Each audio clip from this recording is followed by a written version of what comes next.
মাননীয় সদস্যবৃন্দ, দিনের কর্মসূচি অনুযায়ী আমি এখন মাননীয় আইন, বিচার ও সংসদ বিষয়ক মন্ত্রী মোহাম্মদ আসাদুজ্জামানকে সংসদে উত্থাপিত আকারে জাতীয় মানবাধিকার কমিশন রহিতকরণ ও পুনঃপ্রচারণ বিল 2026 অবিলম্বে বিবেচনার প্রস্তাব উত্থাপনের জন্য আহ্বান জানাচ্ছি।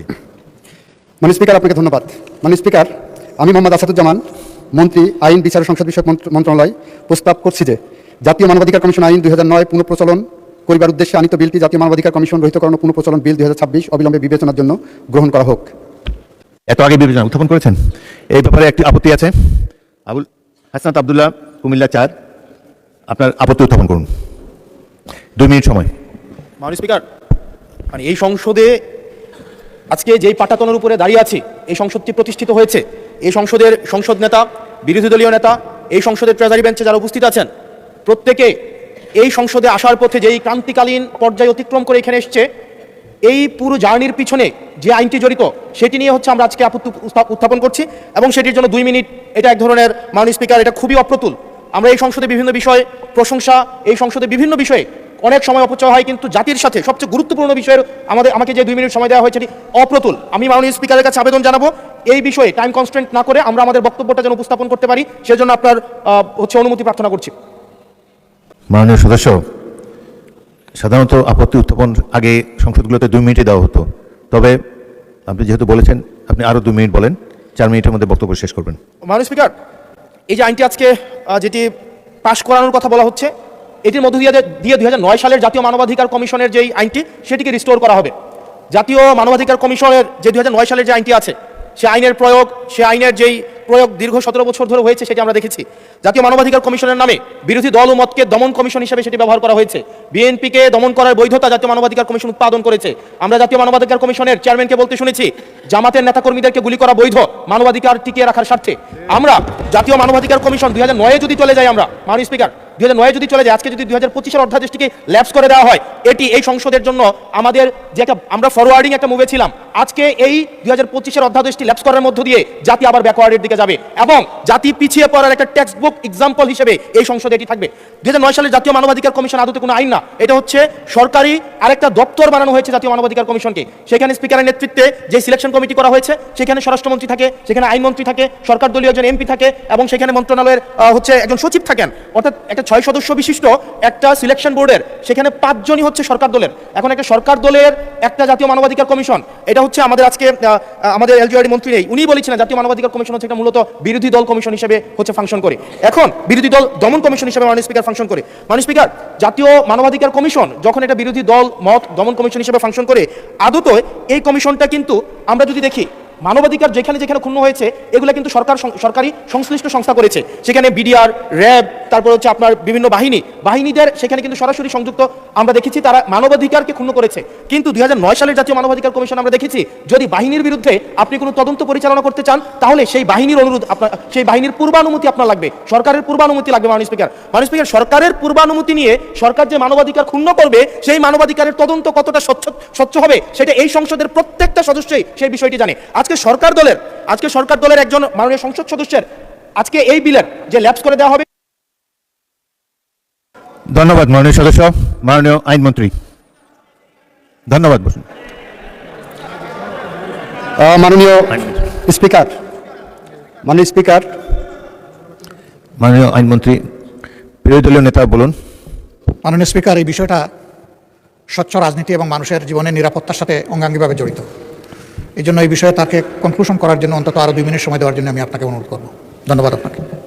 মাননীয় বিরোধী দলের নেতা, আমি অতীতের 6টি সংসদ দেখেছি, প্রত্যেকটি সংসদে 2 মিনিট টাইম দেওয়া হতো এবং সময় হলো যে যখনই স্পিকার ঘোষণা দেবে যে এবং অনুরোধ করবে সংশ্লিষ্ট মন্ত্রীকে বিলটি উত্থাপনের জন্য, তখনই দাঁড়িয়ে বলতে হয় উচ্চস্বরে আপত্তি আছে, তখন যে আপত্তিকারী সংসদ সদস্যকে 2 মিনিট বলার সময় দেওয়া হতো। যাই হোক, মাননীয় বিরোধী দলের নেতা, আপনি আরও 2 মিনিট বলতে পারেন। মাননীয় সদস্য, আমি আসলে এই সংসদে আজকে যদি 2024 সালের মে মাস হতো আর এই বিলটি যদি উত্থাপন হতো, তাহলে এই সংসদের এমন একজন ব্যক্তি নাই যেটার বিরোধিতা করতো, প্রত্যেকে এটাকে সাদরে গ্রহণ করতো। আজকে সময় পাল্টিয়েছে। আজকে 2008 সাল 2018 সালে আপনারা এই পাশে ছিলেন, আজকে ওই পাশে গিয়েছেন, আপনারা সংখ্যাগরিষ্ঠ হয়েছেন, আজকে এই বিলের বিরুদ্ধে আপনারা অবস্থান নিচ্ছেন। 2024 সালের কোনো এক মাসে, জুলাইয়ের আগে, এটা ফেব্রুয়ারি, জানুয়ারি, মার্চ, যদি এটা তৎকালীন ফেসিবাদ সময়ে যদি এই বিলটাকে 2025 সালের যে আপনাদের জাতীয় মানবাধিকার কমিশনের যে অধ্যাদেশটা আছে সেটা যদি এই সংসদে উত্থাপন করা হতো, 300 জন এখানে যারা যারা উপস্থিত আছেন প্রত্যেকেই চাইতেন এই জাতীয় মানবাধিকার কমিশনটা সেটা যেন পাশ করা হয়। কিন্তু আজকে সময় পাল্টিয়েছে, ঋতু পরিবর্তন হয়েছে, আজকে চেয়ার পরিবর্তন হয়েছে, দিক পরিবর্তন হয়েছে, আমরা জাতীয় মানবাধিকার কমিশনের বিরুদ্ধে আমরা অবস্থান নিচ্ছি। এবং আজকে আমাদের এই অবস্থান রং সাইড অফ দ্য হচ্ছে আমাদের রাইট অর রং, আমরা যে মোরালিটির আমরা রং সাইডে অবস্থান নিচ্ছি, এটা টেক্সট বুক এক্সাম্পল হিসেবে ইতিহাসে লিপিবদ্ধ থাকবে। মাননীয় স্পিকার, এই আইনটা এটা শুধুমাত্র যে জাতীয় মানবাধিকার কমিশন শুধুমাত্র এটার সাথে সম্পর্কিত না, বরং এটা আরো দুইটা অধ্যাদেশের সাথে সম্পর্কিত। এটা গুম অধ্যাদেশের সাথে সম্পর্কিত এবং আমাদের যে জুলাই গণঅভ্যুত্থান দায় এবং হচ্ছে আমাদের দায়মুক্তির যে অধ্যাদেশটা রয়েছে সেটার সাথে সম্পর্কিত।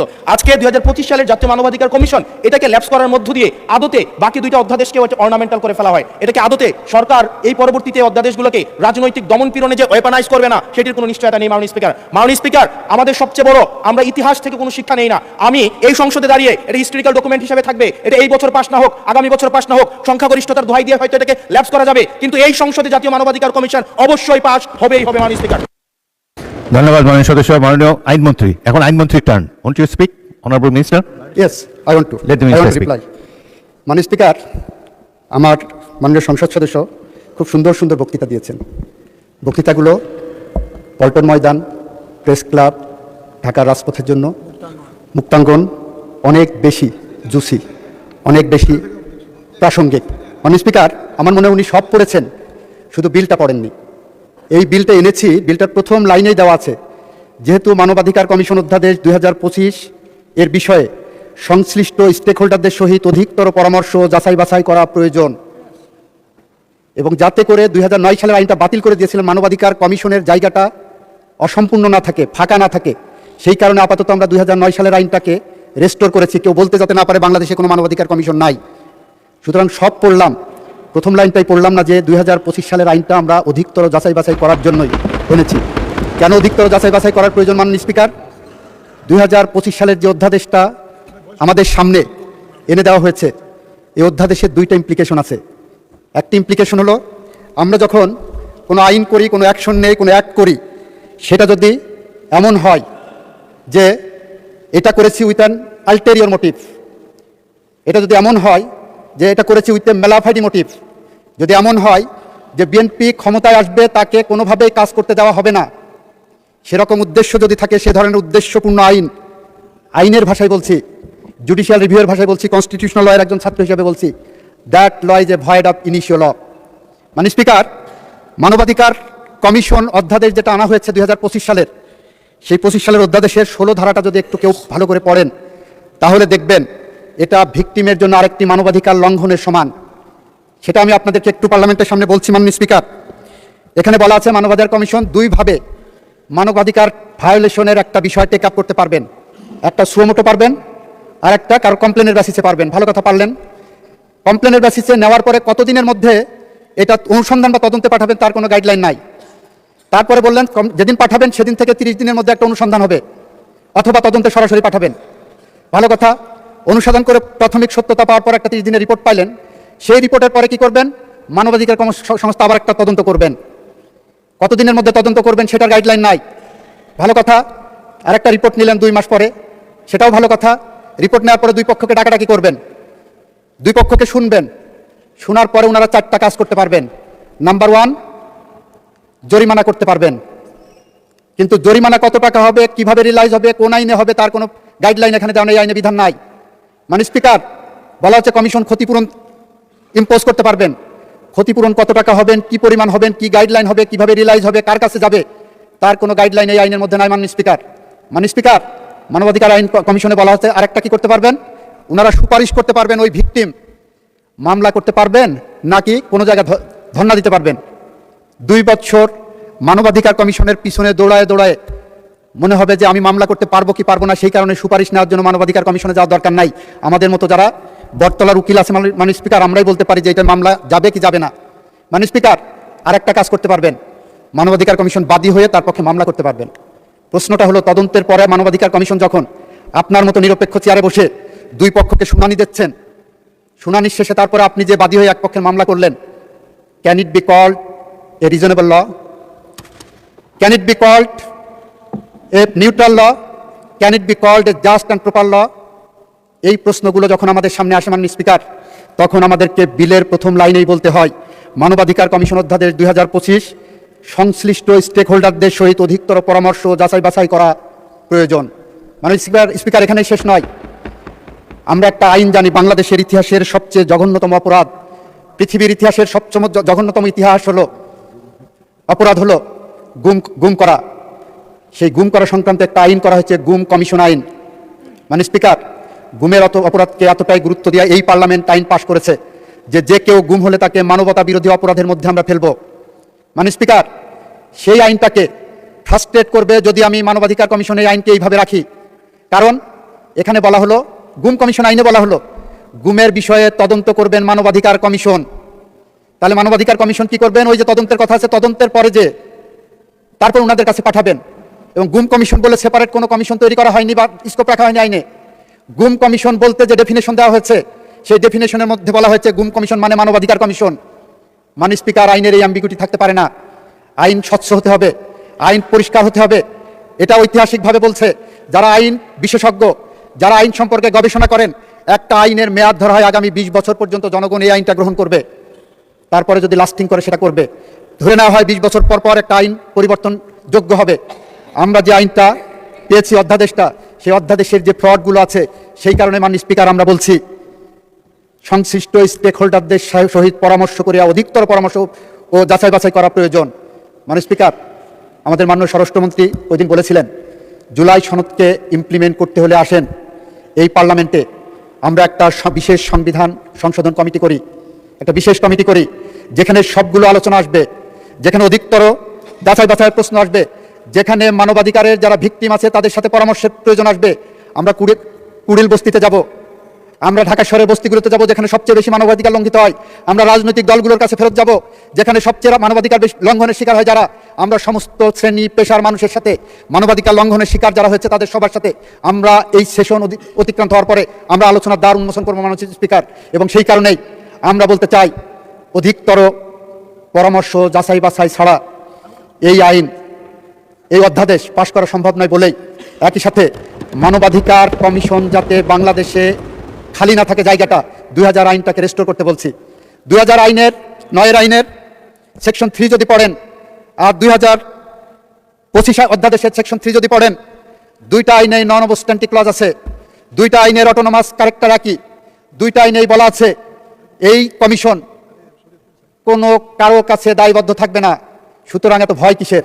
2000 আইনের সেকশন 3 এবং 2025 সেকশন 3 যেখানে সুপ্রিমেসি অব দি কমিশন দেওয়া হয়েছে, যেখানে কমিশনের ক্ষমতাটা বাড়ানো হয়েছে, আমরা সেই লক্ষ্য ধরে এগিয়ে যাচ্ছি। আমাদের যে মানবাধিকার লঙ্ঘনের শিকার বাংলাদেশের ইতিহাসে 1971 সালের পরে আর কেউ হয়নি মাননীয় স্পিকার। মাননীয় স্পিকার, আমার সামনে যারা বসে আছেন আমার বন্ধুরা, তারা বিগত 17 বছরের মধ্যে অনেকেই 17 বছর মানবাধিকার লঙ্ঘনের শিকার হয়েছেন, অনেকের পরিবার মানবাধিকার লঙ্ঘনের শিকার হয়েছেন। আমাদের সামনে যারা বসে আছে তাদের অনেকেই মানবাধিকার কি জিনিস সেইটা হাড়ে হাড়ে টের পেয়েছেন। আমি আবারও বলছি, বাংলাদেশের ইতিহাসে মানবাধিকার লঙ্ঘনের শিকার সবচেয়ে বড় পরিবার হলো জিয়া পরিবার। বাংলাদেশের ইতিহাসে মানবাধিকার লঙ্ঘনের সবচেয়ে বড় পরিবার হলো বিএনপি পরিবার। বাংলাদেশের ইতিহাসের সবচেয়ে জঘন্যতম অপরাধের শিকার হলো বিএনপি পরিবার এবং জিয়া পরিবার। আমাদের সামনে বসে আছেন মানবাধিকার লঙ্ঘনের চরমতম শিকার আমাদের মাননীয় প্রধানমন্ত্রী। আমাদের মানবাধিকার সম্পর্কে বিন্দুমাত্র কোনো পিছুটান নাই মাননীয় স্পিকার। আমরা বলতে চাই বাংলাদেশে আর কোনো মা যাতে তার সন্তানকে ক্রসফায়ারের নামে না হারান, বাংলাদেশের আর কোনো মা যাতে জায়নামাজে বসে তার সন্তান ফেরার প্রতীক্ষায় বসে থাকেন, প্রতিদিন চোখের জল ফেলেন। আমরা চাই না বাংলাদেশে আর কোনো মানুষ মিথ্যা গায়েবী মামলা না শিকার না হন। মানে স্পিকার, আপনাকে একটা স্ট্যাটিস্টিক দেয়, এই সরকারের বয়স প্রায় 42 দিন হয়ে গেছে। এই সরকার চাইলে প্রতিহিংসা রাজনীতি করতে পারতেন। 42 দিনে বাংলাদেশের একটি মানুষও ক্রস ফায়ারের শিকার হয়নি, 42 দিনে একটি মানুষও গুমের শিকার হয়নি মাননীয় স্পিকার। মাননীয় speaker, childhood shows a man, morning shows the day. এই সরকার মানবাধিকারের কোন পথে হেঁটে যাবে, মানবাধিকারের রেকর্ডই বলছে আমরা সেই পথ ধরে হেঁটে যাচ্ছি। সুতরাং আমি আপনার মাধ্যমে মহান সংসদকে আহ্বান জানাবো, এই আইনটি পাশ করা হোক সবাই মিলে। আপনাকে ধন্যবাদ মাননীয় স্পিকার। মাননীয় সদস্যবৃন্দ, আমি বিষয়টি ভোটে দিচ্ছি। সংসদের সামনে প্রশ্ন হচ্ছে,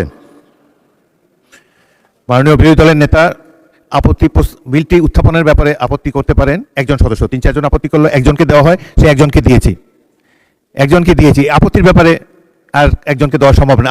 আপনারা আমাকে স্পিকার বানিয়েছেন, আমাকে তো এই হাউসের রেওয়াজ ফলো করতে হবে। আমি বিরোধী দলের সদস্য হিসাবে অনেক বছর এরকম আপত্তি দিয়েছি, 2 মিনিট সময় দেওয়া হয়েছে, আজকে 6 মিনিট সময় দিয়েছি আপনি বলেছেন বলে। আবার আমরা আমি এখন প্রশ্নটি সংসদের ভোটে দিতে চাই। দয়া করে বসুন, আমি প্রশ্নটি সংসদে ভোটে দিচ্ছি। মাননীয় সদস্যবৃন্দ, সংসদের সামনে প্রশ্ন হচ্ছে, মাননীয় আইনমন্ত্রী কর্তৃক জাতীয় মানবাধিকার কমিশন রহিতকরণ এবং পুনঃপ্রচলন বিল 2026 সংসদে উত্থাপন করা হোক। যারা এই প্রস্তাবের পক্ষে আছেন তারা হ্যাঁ বলুন, যারা এই প্রস্তাবের বিপক্ষে আছেন তারা না বলুন। আমার মনে হয় হ্যাঁ জয়যুক্ত হয়েছে, হ্যাঁ জয়যুক্ত হয়েছে। মাননীয় আইন ও সংসদ বিষয়ক মন্ত্রী, আপনি বিলটি উত্থাপন করুন।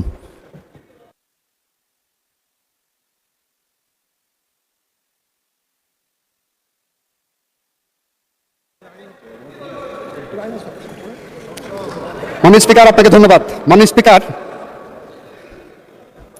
আপনার মাধ্যমে এই মহান জাতীয় সংসদে জাতীয় মানবাধিকার কমিশন রহিতকরণ ও পুনঃপ্রচলন আইন 2026 উত্থাপন করছি, যা পাশ করা হোক,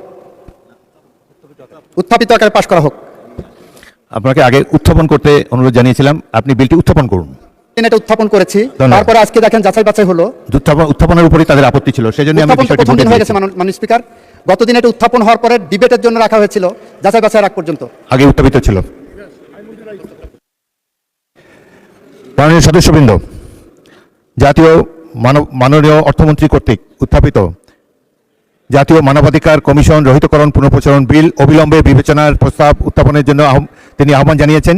সংসদের সামনে প্রশ্ন হলো, সংসদে উত্থাপিত আকারে জাতীয় মানবাধিকার কমিশন রহিতকরণ ও পুনঃপ্রচলন বিল 2026 অবিলম্বে বিবেচনার জন্য গ্রহণ করা হোক।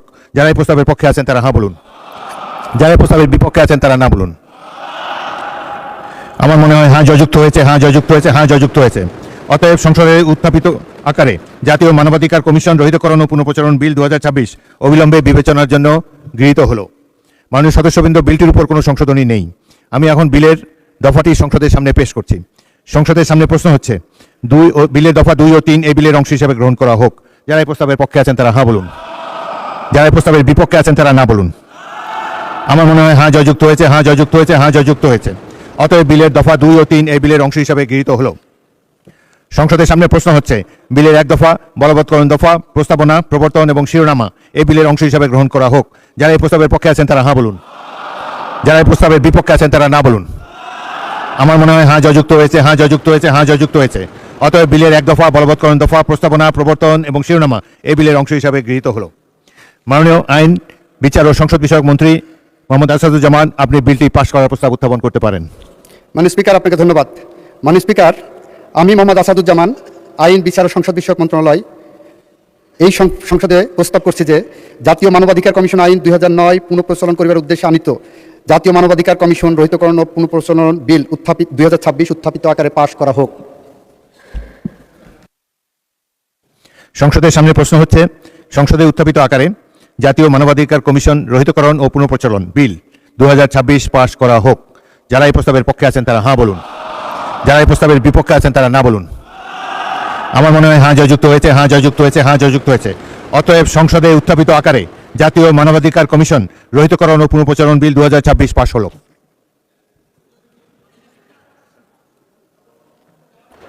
মাননীয় বিরোধী দলের নেতা বলুন। লক্ষ্য করছি যে বিলগুলোর ব্যাপারে ডিসেন্ডিং অপিনিয়ন দেওয়া হয়েছে সেগুলোই এখানে এখন আলোচনা হচ্ছে এবং পরবর্তীগুলোও তাই। একদিকে 2 মিনিট সময়, এই সময়ের ভিতরে কিছুই বলা সম্ভব না। ডিসেন্ডিং কেন দিলেন, তার প্রেক্ষাপট কী হওয়া উচিত, এই বিষয়গুলো তো বলার সুযোগ না দিলে আমরা একদিকে 2 মিনিট পাচ্ছি, অন্যদিকে আনলিমিটেড টাইম দেওয়া হচ্ছে যারা উত্থাপন করছেন তাদেরকে। তাইলে ডিবেট কোথায়? আমরা তো কোনো ডিবেট দেখছি না এখানে। সেই ডিবেটের সুযোগ যদি না থাকে, মাননীয় স্পিকার, এখানে বসে আমাদের লাভ কি? আমরা যদি আমাদের কথাই বলতে না পারি, আমাদেরকে আমাদের কথা বলার সুযোগ দেওয়া হোক এবং যারা ট্রেজারি বেঞ্চ থেকে এটা উত্থাপন করবেন তাদেরকেও পর্যাপ্ত সময় দেওয়া হোক। আমাদের কোনো আপত্তি নাই, কিন্তু আমাদেরকেও যেন পর্যাপ্ত সময় দেওয়া হয়। ধন্যবাদ মাননীয় স্পিকার।